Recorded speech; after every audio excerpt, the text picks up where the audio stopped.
A Chancellor that clearly likes spending money in specific areas, but at the same time wants to present himself as a rather traditional Conservative, doesn't he, Liam, in that he wants to balance the books. And this is also a Conservative government, let's not forget, it's already been announced, are increasing taxes. I think there are several things this morning to take away before we get into the actual budget in just under an hour's time. First of all, that so much of it has already been announced. Now, this is pretty unconventional. Lindsay Hall, the Speaker, has been pretty angry about this. You know, nearly £7 billion for public transport, £6 billion for the NHS to deal with that backlog, billions more for schools.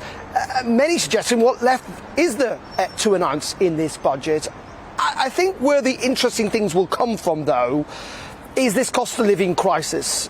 We know inflation is going up. We know taxes are going up. We know there's been that change to the uplift of universal credit for lots of people, particularly people in low incomes. They're going to see their spending power squeezed in the next year. And this apparently is a Conservative government that is determined to try and increase people's incomes. So I think there will have to be a measure in the budget to deal with that. There are suggestions there could be tinkerings or tapering to the universal credit uplift.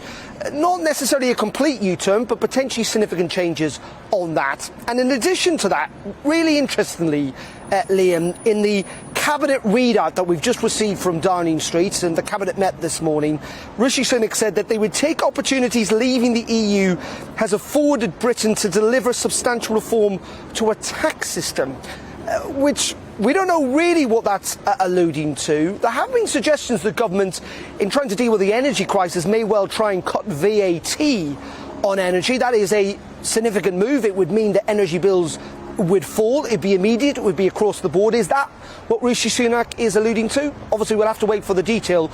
But in the end, this is a Chancellor who wants to show that he's investing in some of the key parts, he would say, of public services, notably things like transport, health and education.